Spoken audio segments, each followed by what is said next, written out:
Hello and welcome back to Stories with me, Spongebob Squarepants. And today we're once again taking a look at the seedy underbelly of Reddit/Tales from the Squad Car. Let me know what you think of this story in the comments, as well as any suggestions you might have that we may just use in a future installment. Also, I'm kinda getting burnt out on turd-infested cop stories, so seriously, let me know what other subreddits I should read from. You're looking at 10 to 15 years hard time, so you'd better take the plea bargain, cause we're getting started now. Our single, overly long, and surprisingly descriptive story is called The Pants. Ay.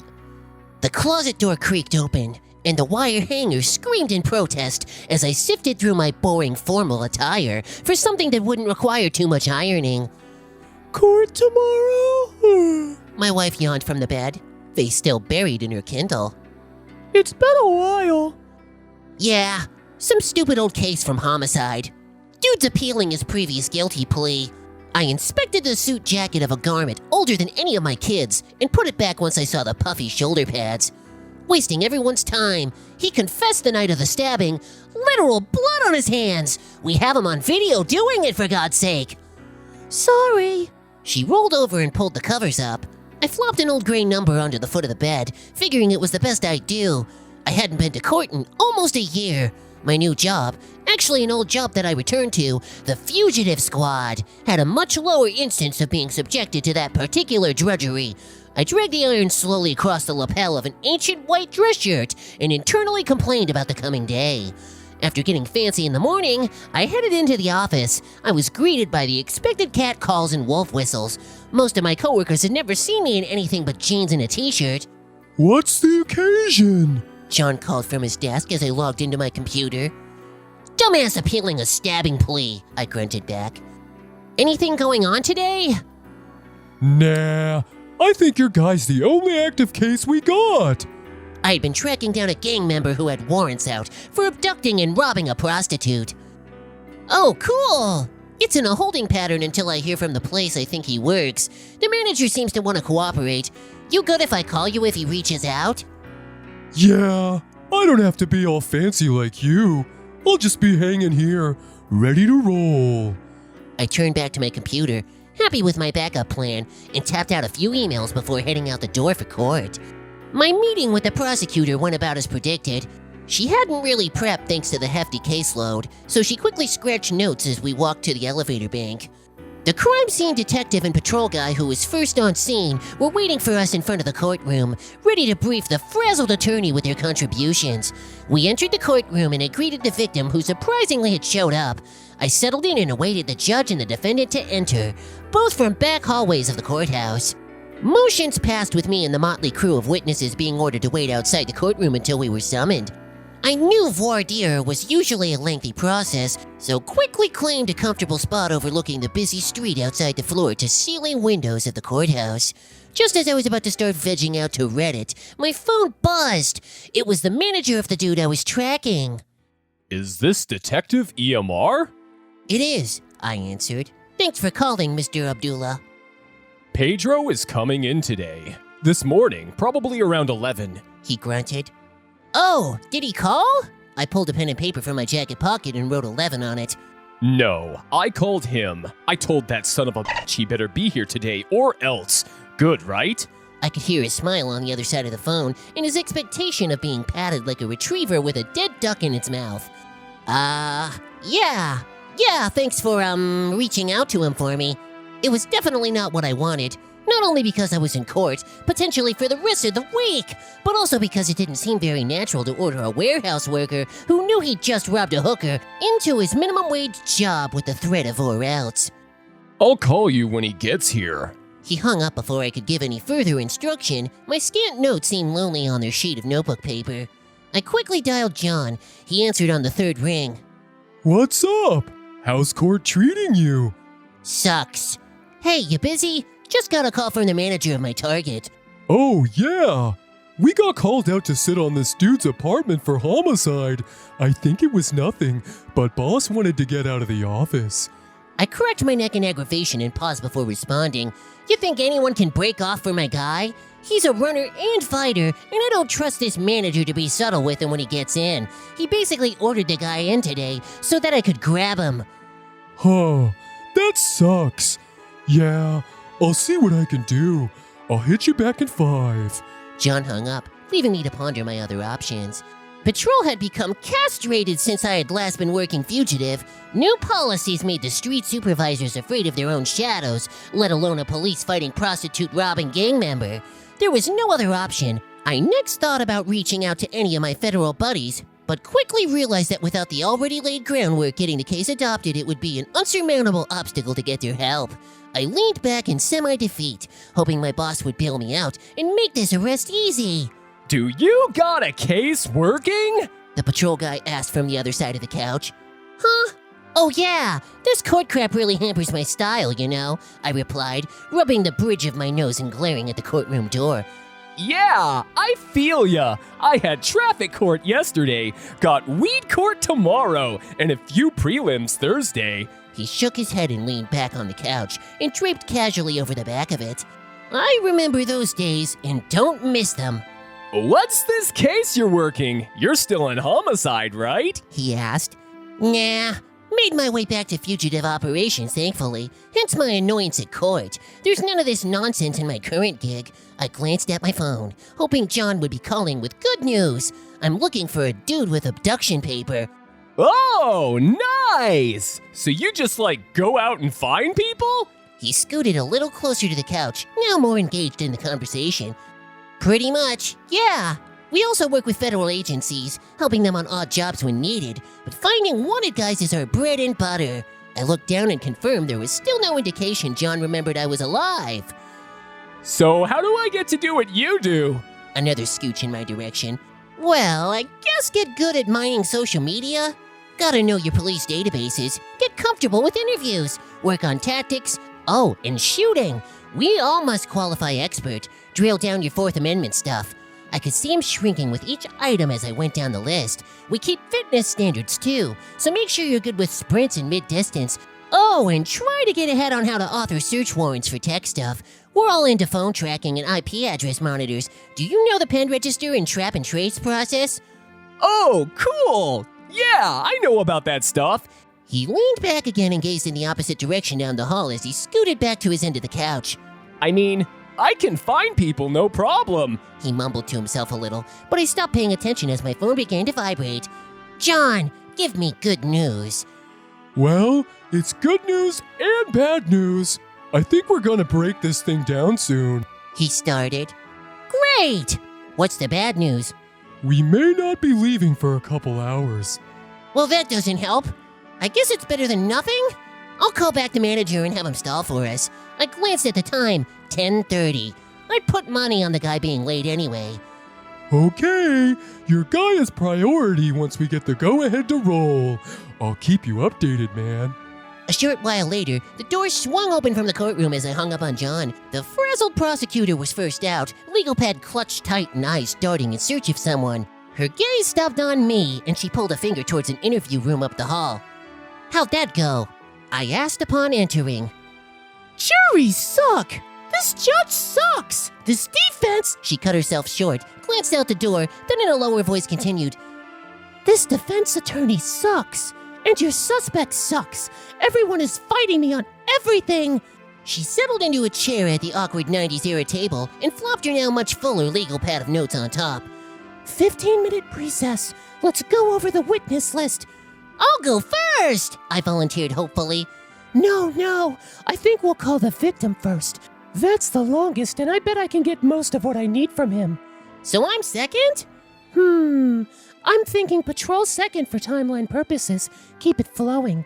She was scratching the order down as she said it. Ah, cool. I hesitated, dipped my head into her field of view. So I'll go third? Well, I wonder if I should call crime scene next. That way we can get over any directions about the scene and get all the evidence they collected in. She tapped her pen a few times, a metronome of tension that seemed to pound in my ears louder with each tap. Yep, that's best. She scribbled the crime scene detective's name down.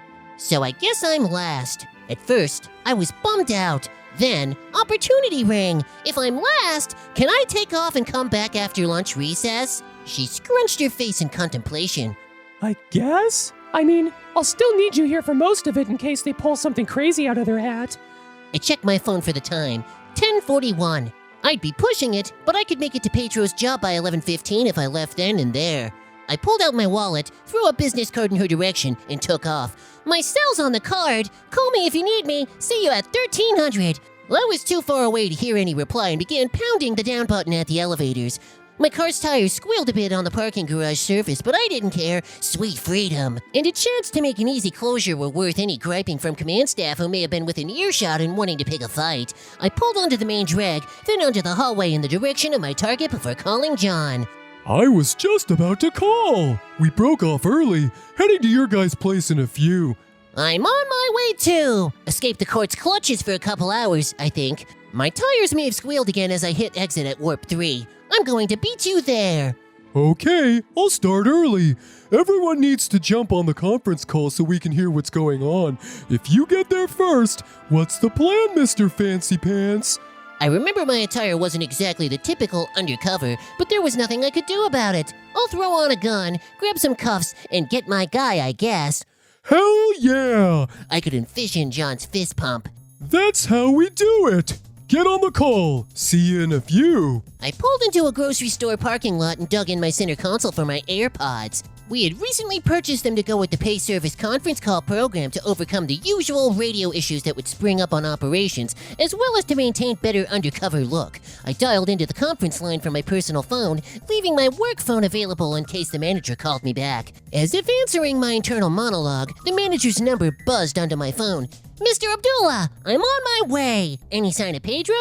Oh, yes, he's here. I tell him get in my office now, and he get very angry. You come get him now. That's the plan. I'm about 10 minutes away. I pulled back into traffic, now decked out with my Apple gear. No 10 minutes. He's here now. I know, but I'm getting there as fast as I can. Are you able to make him wait somewhere else? I don't want him to leave. Mr. Abdullah sighed heavily into the phone, making me aware I was putting him out by my request. Fine. I tell him to go stalk. You need to hurry. He hung up abruptly again, and I got caught up in traffic at a red light. EMR? You up? John's voice piped in through the AirPods. I unmuted my side. Yep, dude's at work. I'm 10 minutes out. You guys close? About 15. Traffic sucks. My boss chimed in, having dialed into the line too. Okay, I had the manager send him out to work the stock. He was going to pull him into the office and yell at him or something. My light turned and I was able to get ahead of the traffic clot with some almost legal maneuvers. I'll get set up. Let's just try and surround the joint as we get there. Cool? All my team members agreed in some fashion and I continued towards my destination. A few minutes later, I pulled into the industrial area where Pedro worked. A large complex of cinder block constructed warehouses. Mechanics and metal workers were the bulk of the occupants, and I found Mr. Abdullah's medical supply warehouse located towards the back. I gave an update over the AirPods, then waited. John was the first to arrive, and about the time he got settled, the rear door to the warehouse flew open and Pedro stormed out, red-faced and looking pissed. You see the target, John? Got him. He replied. He doesn't look too happy. Pedro kicked a bucket of cigarette butts on cue, then pulled his own pack out and lit up a Newport. You and me can take him if we get someone to watch the front. 2 out. My boss answered. I'll take the front. Pedro huffed and puffed for a cigarette span, then entered the warehouse again. Once my boss indicated he was in position, John and I met at the back of a trailer. Did I mention you were looking fancy today? He asked. Yeah, you brought it up. We walked to the landing outside the rear door as other team members voiced up, saying they were too falling into place. The boss gave the order to mute all the phones other than mine, so that they could monitor and react if things broke bad inside. John and I popped open the door and walked into the dark warehouse. Pedro and a burly companion were manhandling a pallet of boxes, slicing, strapping with box cutters, and cursing up a storm. I gave them a nod and John made himself small, slipping along the wall to our right and down an aisle of shelves, acting like you own the place. I pretended not to notice Pedro, instead addressing his partner. Excuse me, can you point me to Mr. Abdullah? I'm here to talk about a very large order my company is placing.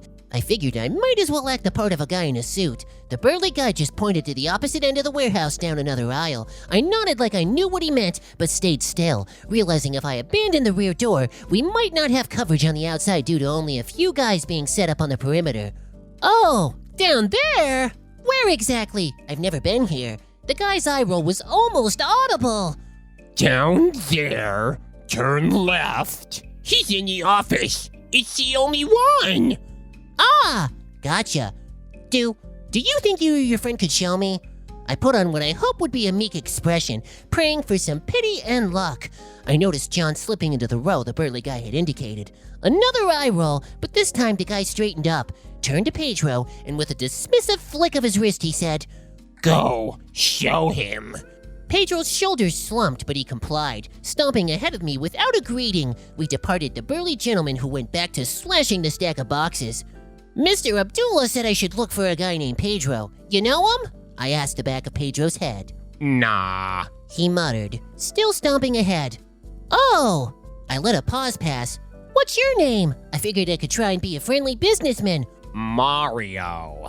He answered, not missing a beat. Huh, weird. We continued in the direction of John, who was pretending to browse an array of adult diapers on a shelf. As we got within striking distance, I addressed my guide again. Okay, hold up, Pedro. I'm with the police. You got any ID? You've got warrants and you're under arrest. Pedro froze in his tracks. John squared off on him, flanking him on the side opposite of me. I placed my hand on my gun, taking a sidestep to clear the crossfire with John forming an L with Pedro in the role of the right angle. He seemed to mull his options as John addressed him. Keep your hands where we can see them. Reach for the knife and it won't end well. John drew his gun and tucked it in a low-ready position. Pedro decided to act, attempting to plow through John towards the front. I rushed forward and grabbed him by the collar while John used his offhand to give him a Heisman shove to the chest. Pedro fell to the floor and John and I quickly spun down onto him, knees into his back and grasping for his right arm. I pulled my cuffs and roughly clicked them into place. Were you trying to run? Smart. Pedro struggled for a moment but quickly gave up. You good? I asked John. Yeah, He puffed. but what's that smell? I sniffed a sample. Pungent, stinging my nose, familiar. Pedro, did you poopy? Did you poop your pants, Pedro? He didn't answer, but I was suddenly greeted with guffaws through my AirPods. Did EMR just ask him if he made poopy? I'd forgotten about the new equipment in my ear and felt my cheeks reddening. Mr. Abdullah came waddling over. You get him? Good. You know come back, Pedro. I no want bad guys here. He waddled away, ending the conversation as though it was one of his phone calls.